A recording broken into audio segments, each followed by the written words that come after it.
Good morning, everybody. Welcome, welcome. Okay, I have a question. How I seen some of you were already commenting, and I hadn't started the live yet. Joseph, Pastor Joseph, you're one of them. How did you do that? How did you do that? Because I had not pressed live yet. So that's a little unnerving for me. Of how you were able to comment. I need to find that out because that's just unnerving. Anyway, welcome everybody. Good to be here today, day 17. We are on day 17 of our 40-day.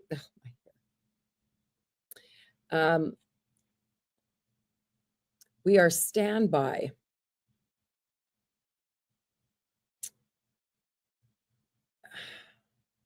I know you're waiting, but how are you able to comment? What did you see on your screen that you were able to comment? I'm just curious.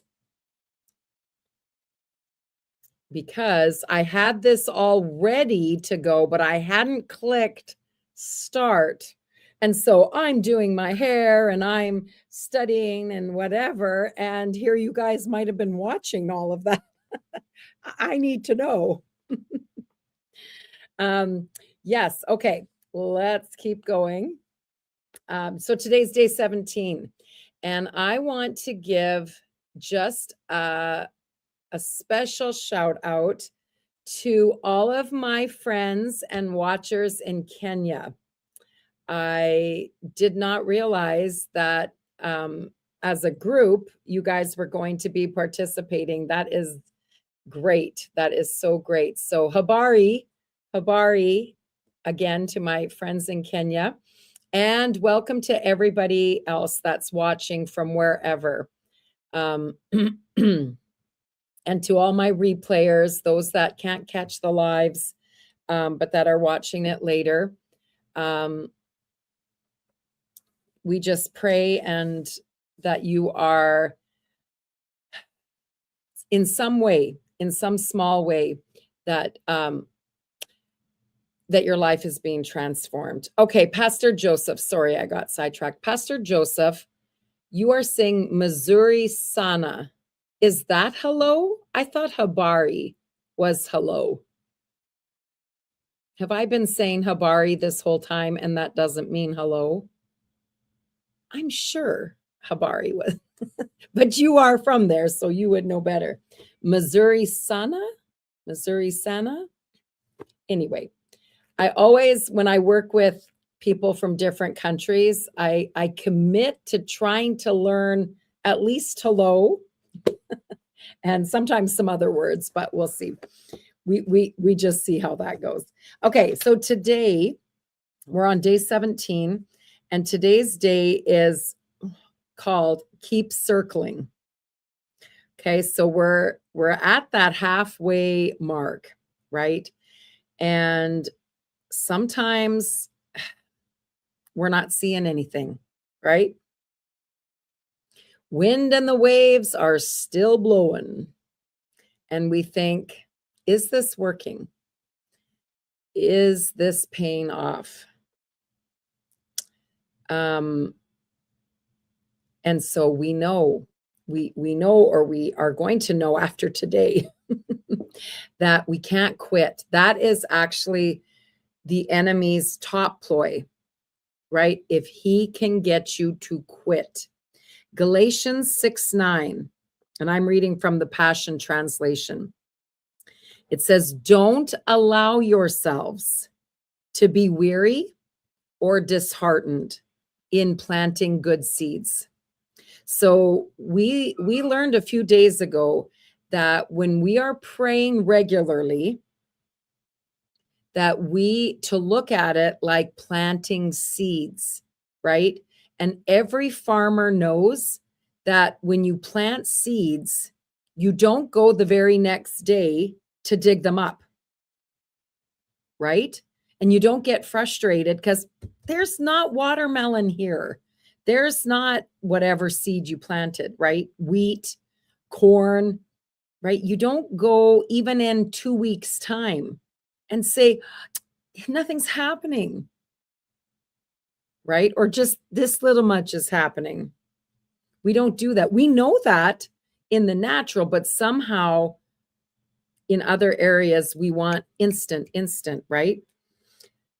So we're given some instructions here.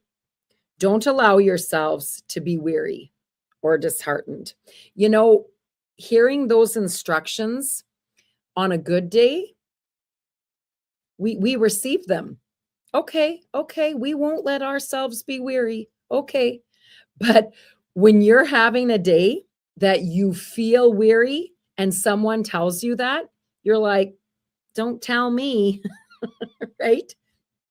But the truth is still the same, right? Don't allow yourselves. Now, who does the allowing? Us, right? Don't allow yourselves to be weary or disheartened in planting good seeds, right? In circling that thing in prayer. For the season of reaping, the wonderful harvest that you've planted is coming.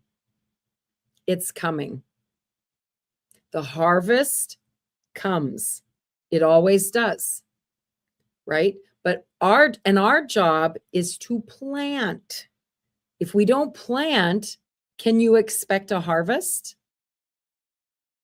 Not usually. Not in the natural. If you have a garden spot that you could plant vegetables, if you don't plant the seeds, you can't go in the fall and go, why isn't there potatoes here? Why isn't there zucchini here? You didn't plant any, right?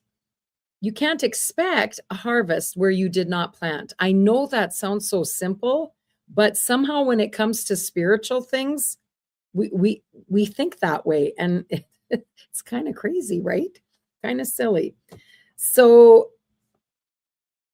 that is what we're talking about today. Keep circling. All right. Our scripture reference for today, the Galatians 6:9 was just me. The scripture from our reading is Joshua 6:4. On the seventh day, march around the city 7 times. I have a friend who moved. Sorry, just a second here. Okay. I have a friend who moved to Washington, D.C. in 1994 to fight for a noble cause on Capitol Hill. Tony was deeply concerned that innocent children were being introduced to pornography simply because adult TV channels were 1 click away from cartoon channels. So he authored legislation that would force the cable industry to fully scramble pornography channels. As Tony prepared to visit all 435 House offices and 100 Senate offices, he decided to circle the Capitol in prayer 7 times. He even let out a Jericho shout after the 7th circle. Tony knew he couldn't win this fight without prayer. He also knew that prayer is the difference between us fighting for God and God fighting for us. After praying 7 circles, Tony started knocking on doors and asking for an audience with every member of Congress. Some of the offices applauded his efforts, but Tony was repeatedly told his efforts were too little, too late. The telecommunications bill he was trying to amend had already gone to markup. Tony was told there was no way the chairman of the congressional committee would reopen the bill to include his amendment because he'd have to reopen it to everybody else's amendments.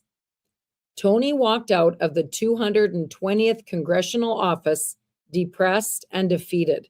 He was ready to throw in the towel and give up the fight. when he had a burning bush moment. This is the moment, how he describes it. I was on the second floor of the Longworth building. I went over to the window.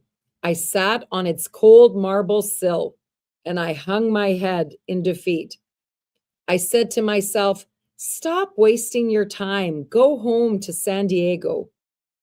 Never before and never since has God spoken to me so clearly. While I sat there looking down at the marble-tiled floor, totally dejected, these words were spoken to me as clear as a bell. Who is doing this? You or me?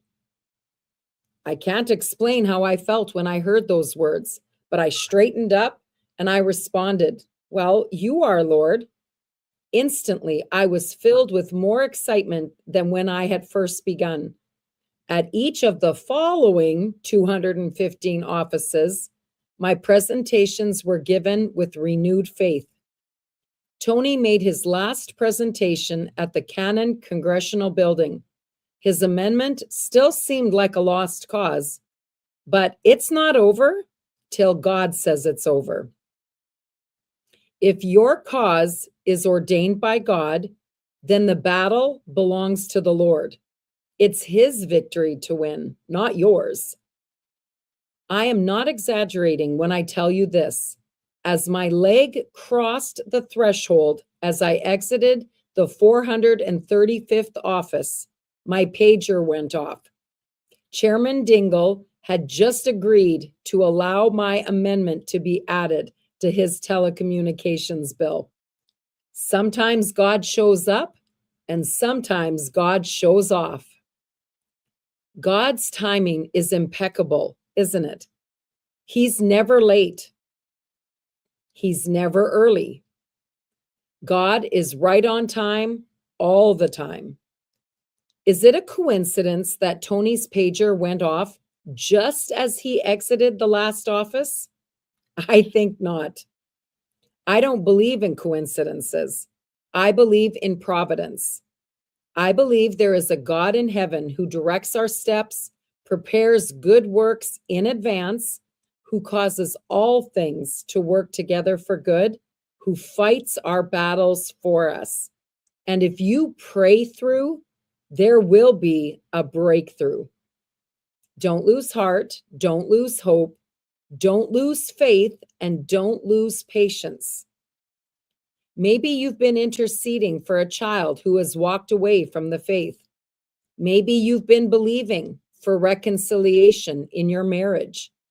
Maybe you've been waiting for a healing miracle, a financial miracle, or an opportunity miracle. Keep asking, keep seeking, keep knocking. God rarely does things how or when we expect him to, and it leads us to question his strange and mysterious ways. I'm sure the Israelites questioned God's battle plan at Jericho. They would have preferred to storm the gates or scale the walls, but God told them to circle the city 7 times. To circle the city for 7 days. It didn't make any sense. It had to feel like forever, but they kept circling. I often wonder, what if they would have quit on the 5th time? Sometimes God will push us to our absolute limits, the limits of our faith, our patience, and our gifts. That is how God stretches our faith and builds our character. Remember when God told Abraham to sacrifice his son Isaac? When God intervened and provided a ram in the thicket? God's intervention didn't take place until Abraham had put Isaac on the altar, tied him down, and raised the knife. I have to admit, I'm a parent, and this is one story I do not understand. I just don't get it. I don't get it. And I might not until heaven, but that's one story I'm going to ask the Lord about. God pushed Abraham to the precipice of logic. He tested Abraham to see if Abraham trusted him. Abraham passed the test and got a testimony. There is a branch of history called counterfactual theory that asks what if questions. It imagines how history would have unfolded differently if certain things had or had not happened. Let me play counterfactual theorist with biblical history. What if, oh my goodness, what if the Israelites had stopped circling Jericho on day 6? For that matter, what if Elijah had quit praying for rain after his 6th request? Or what if Naaman had only dipped in the river 6 times? And while we're on the subject, what if Tony had quit his door-to-door campaign after the 220th office? The answer is obvious. The miracle would have been forfeited right before it happened. I don't know what you've been circling for the past 40 days, 40 weeks, or 40 years. I don't know if you've gotten a yes, a no, or maybe a not yet. You've got to praise if the answer is yes, trust him if the answer is no, and if the answer is not yet, you've got to keep circling. It's always too soon to give up. What other options do you have? To pray or not to pray? Those are the only options. None of my dreams have happened quickly or easily. There was nothing glamorous or glorious about the early days of our church plant adventure. There were certainly moments when I felt like quitting, when I was tempted to think that all of our efforts wouldn't make much difference. After all, our average attendance at the church was 25 people. And those 25 people could have found a much better church to attend. But I was thinking in present tense terms. When you quit circling, you don't just compromise the present. Every promise, every miracle, every blessing in your future is forfeited. If I had called it quits, I would have bailed not only on the 25 people that I was pastoring at the time, I would have bailed on the thousands of people that we're influencing now, and the tens of thousands will influence in the future. If the Israelites had stopped circling Jericho, they would have forfeited their first victory in the promised land. But there was much more at stake than that. They would have forfeited the promised land altogether. But they did not stop. They kept circling. And if you keep circling, the walls will come down. If you pray through, the breakthrough is inevitable. Go ahead, keep circling. Draw the circle. If you don't get out of the boat, you will never walk on the water. Whew. So there we go. There's our instructions for today. Keep circling. But we've had these instructions right from the beginning, right? Our foundation for this whole prayer challenge is to be like Cornelius. We are going to pray regularly. We made a commitment, and we're not even stopping at day 40. When these lives quit for the prayer challenge, you're not stopping. You're not quitting, right? We are going to keep circling, keep seeking, keep asking, keep knocking. We have had so many biblical examples, right? That widow woman, she was wearing that unjust judge out, right? With her continual asking. She didn't stop though. She didn't stop. You know, sometimes when I think of the term pray through, I often think of the old time, you know, you hear of the old time women that used to pray years and years and years ago, right? And yes, number one, they weren't as busy. Yes, they weren't as distracted with all the things, right? But there's still something to that I think we need, right? We need to learn pray through, right? To just be determined that nothing is more important than spending that time with him and praying over that situation. And remember, I said this at the beginning, it's on my vision board. At the top of my vision board, you know what I have? I have words that says it matters. You have to decide, does it matter? Whatever you're circling in prayer, whatever you're praying for, does it matter?